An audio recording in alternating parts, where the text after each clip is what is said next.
what great comedy is all about.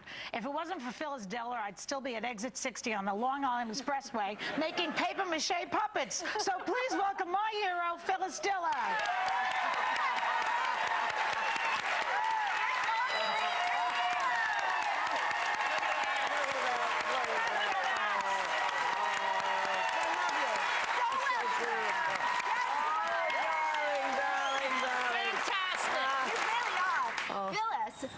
We're thrilled. And, you know, we were just talking about plastic surgery, and you have always been so candid about your own plastic surgery, and you actually received, I didn't realize this, an award with the American Academy of Cosmetic Surgery. Yeah. Well, I had no idea. I read that last night. Well, you see, I was the first one that brought it out of the closet. Right.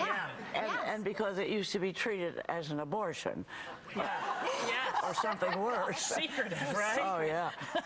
But you see, it was always said, they used to go to South America or someplace and make all and in magazines, if they talked about it, it wasn't a person, it was little dots on a drawing. When was the last time you did it? Oh, 30 years ago. 30 years ago. Yeah. A long time. This is an old face now. Pretty good face. Now, Phyllis,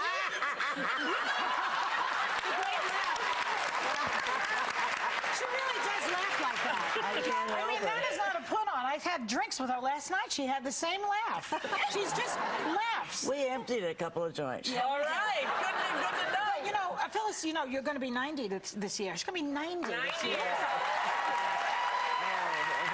And you started your career when you were 37. Now, I started in midlife, too, like that, because that's how I followed your example. Yeah, you were 40, right? No, I was, no, not quite, almost. What? No.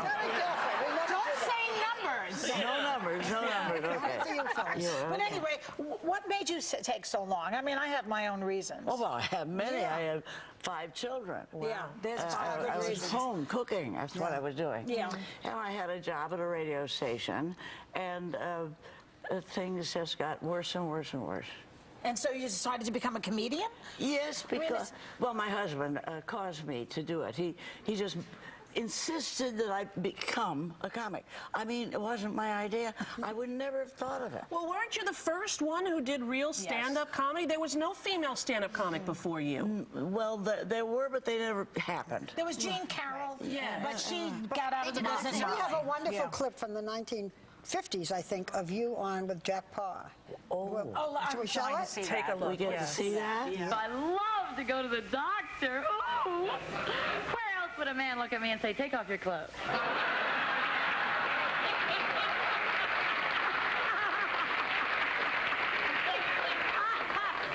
But from then on, it's very square. Yeah, he leaves the room because he's a coward.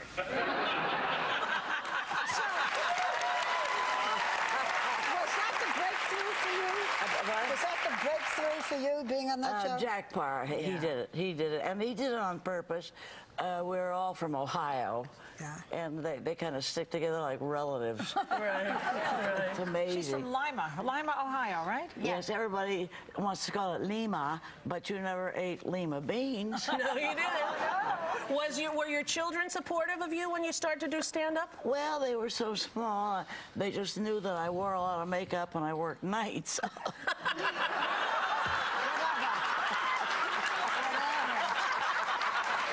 Do you remember the worst gig you've ever had? All comedians always remember the worst gig. Do you remember anyone? There were many. Yeah. Yes. There were a lot of them. But Bob Hope saved you many times, didn't he? Oh, he saved me. Bob Hope was a great mentor. But that's interesting because you have an autobiography. I love the title, so I'm going to pick up my card and read it. Like a lampshade in a whorehouse, my life in comedy, and it's available. Yes. Okay. So one of the you talk about your relationship with Bob Hope and how close you were and how fond you were. So, I mean, was it more than friends? Oh, yes. How much more than friends? Well, everything right up to the bad part. Yeah. Thought that would ruin it. Yeah. Well, we're all from Ohio, you know. Is any of that revealed in, because you're the subject of this DVD, Good Night, We Love You, the life and legend of Phyllis Diller, and it's award-worthy and winning. And is any of that in here? And how much does this DVD reveal about your life? Everything. Everything. Nothing's held, no holding back. Well, the book is more more open than the... What don't people know about you that they should know now at 90 that you can tell us? Oh. Aside from Bob Hope. They should know about me? Yeah, anything? Yeah, I don't know. She's told about the facelifts. Yeah. Oh, that's She's open told to- about her husbands. Which one was Fang? Neither of them. Oh. Because you see, Tony Fields made the mistake of talking about Georgie, and they're looking at him. Yeah, Right. Georgie was Okay, there. so that means when he goes, she's got no Georgie. Now, So you never wanted to do no, one person. and Joan Rivers talked about Edgar. And Edgar goes, then she got Fang is forever. That's her next book. Fang is Now, were you very friendly with Toady Fields? I admired her so much. She was People a should tell definite... people who, because if Toady young Fields was a people don't know. wonderful stand-up comic, and she actually died at the age of 40-something. Very young. Yes, of diabetes as a result of a plastic surgery that she had. All lady comics want to be beautiful. Yes. They all want to go to, you know, Joan Rivers has become sort of an addict of that liposuction. You know, she'll go to dinner and then go straight to the doctor and say, it's right here, take it out.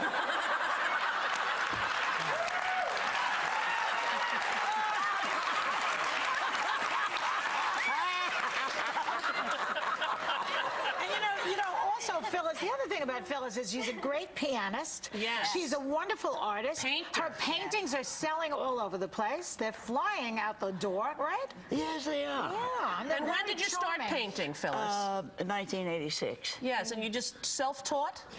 Yes. Yes. I finally went and took a class, and I only made 3 of them. There were 8, but in the 3 I learned quite a bit. Look at that. I love that one. And I taught the teacher quite a bit. Right.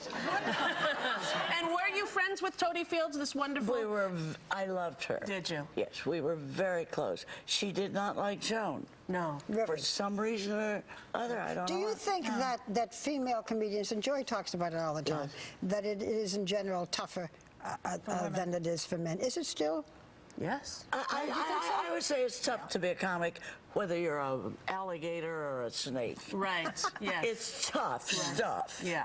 Especially to be a stand-up. You're working without a net. When I started, even the male comics were all working double. Teams. Teams. Martin and Rose, Alan and Rossi. There were a lot of them in those days, yeah. Sandler and Young. I mean, there were no singles. Even the one we think of, the guys. Oh, never mind. Never mind. United Words. Yeah.